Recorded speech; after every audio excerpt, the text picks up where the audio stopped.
I remember that day vividly. It was a Thursday, a day that began like any other. The sun was shining and I was at home, sipping my morning coffee, blissfully unaware of the chaos that was about to unravel. My name is Mark Thompson, and I once thought my life was perfect. But that day, everything changed forever. The day started like any other. I was lost in thought, reflecting on my life with my wife Sarah. We had been married for 7 years. Sarah was the kind of woman who lit up a room with her smile, but something had shifted in her lately. I noticed her coming home late, her phone buzzing incessantly, but I brushed it off. After all, she was a dedicated employee, always striving to impress her boss, Derek. Little did I know, the late nights were not just about work. That afternoon, a sharp knock on the door jolted me from my thoughts. I opened it to find 2 police officers standing there, their expressions serious.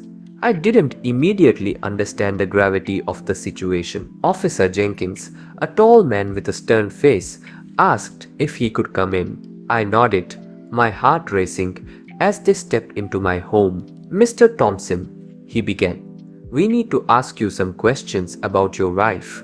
My stomach dropped.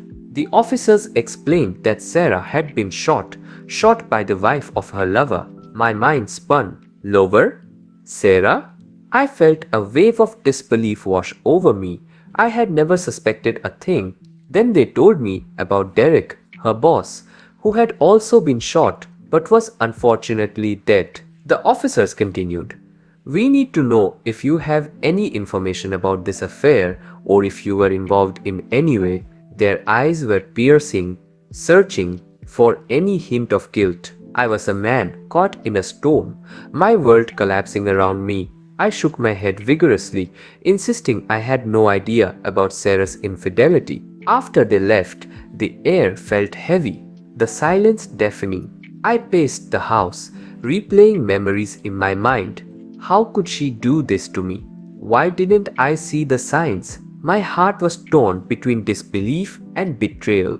A few hours later, I received a call from the hospital. Sarah was alive but in critical condition. I rushed to the hospital, my heart pounding, filled with a mix of hope and dread. As I entered the sterile white-walled room, I saw her lying there, pale and injured. Tubes ran from her body to machines, beeping softly. A doctor approached me, his expression grave. "Mr. Thompson, your wife has suffered severe injuries. We're doing everything we can, but there's a possibility she may not walk again," he said gently. My heart sank. When Sarah finally opened her eyes, they were filled with tears. She looked at me, her voice shaky as she whispered, "Mark, I'm so sorry." In that moment, I wanted to comfort her, to tell her everything would be okay. But the truth loomed over us like a dark cloud. "Why, Sarah? Why would you do this?" My voice trembled with hurt and confusion. She started crying, the weight of her actions crashing down on her. "I didn't mean for any of this to happen. I was so lost." As the days passed, I visited her every chance I got. Her condition stabilized, but the emotional scars ran deep. She told me about her affair with Derek, how it began innocently but quickly spiraled out of control. She claimed she loved me, but I couldn't shake the feeling of betrayal. Then came the news that would shake me to my core. The lover's wife, Lisa, was arrested for the shooting. Driven by rage and betrayal, she had acted in a moment of desperation. The police informed me that Lisa would be taken to the county jail for questioning. I felt a strange pull to confront her, to understand the chaos that had engulfed my life. One afternoon, I made the decision to visit Lisa in jail. The sterile environment was a stark contrast to the chaos in my heart. I sat across from her. Lisa, a woman in her 30s with disheveled hair and tired eyes, looked at me, her expression a mix of guilt and defiance. "Why did you do it?" I asked, my voice steady despite the tempest inside. She sighed heavily, the weight of her actions evident. "Derek was my life.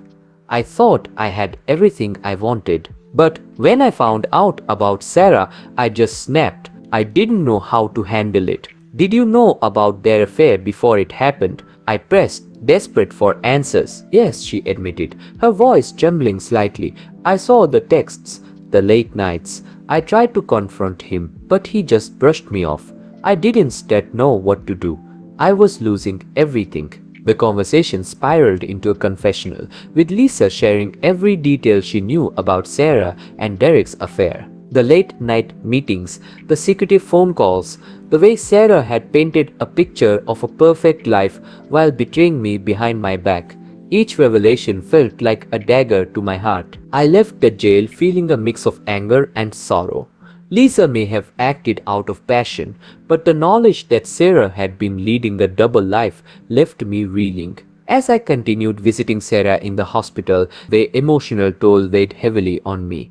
She begged for forgiveness, tears streaming down her face as she pleaded, "Mark, please don't leave me. I made a mistake. I love you." But after each visit, I felt more resolute that I couldn't continue this way. My relatives, too, weighed in on my decision. My mother called, her voice filled with concern. "Mark, please think this through. Sarah is in a vulnerable place. You can't just abandon her." Even my sister, who had always been a pillar of support, urged me to reconsider. "She needs you now more than ever. You can't just throw away your marriage like that." But deep down, I knew I had to take control of my life. I was drowning in betrayal and confusion. The more they begged me to reconsider the divorce, the more I felt the need to stand firm. When I finally filed for divorce, Sarah's reaction was gut-wrenching. I stood before her in her hospital room, papers in hand. "I can't do this anymore, Sarah. I can't pretend everything is fine when it's not." Her cries echoed in the sterile room, her face a mask of desperation. "You don't understand. I will change. I will do anything." She reached out to me, tears streaming down her cheeks, but I felt my resolve harden. "I wish I could believe you," I replied, my voice steady, "but I can't live with this pain. I need to move on." The days turned into weeks, and as I navigated the legal process of the divorce, I found clarity. Sarah's relatives continued to reach out, trying to persuade me. I heard from her mother, who was distressed and worried about her daughter's future. "Mark, please don't do this. Sarah is suffering enough. You don't want to be the one who ruins her life completely." But I had already made my decision.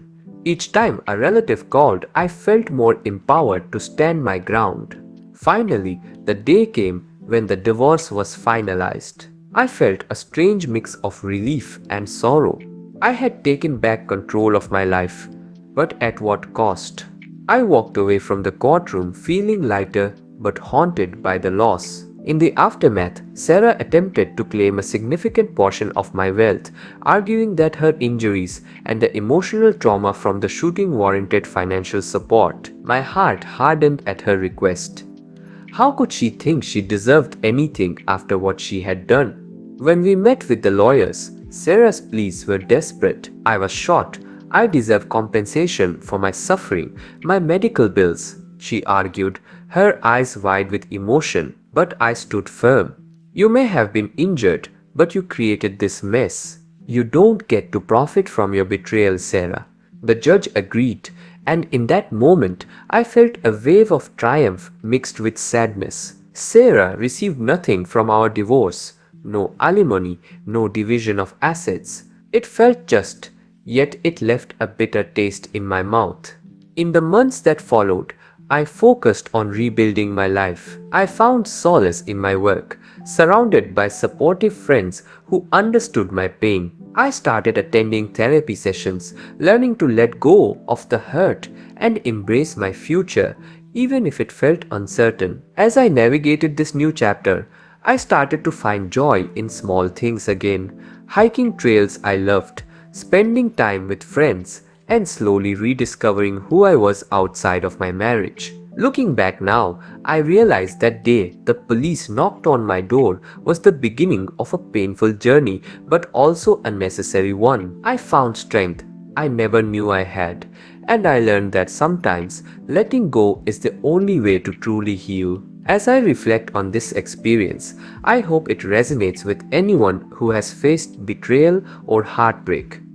Life can throw us into dark places, but it's in those moments that we discover who we truly are.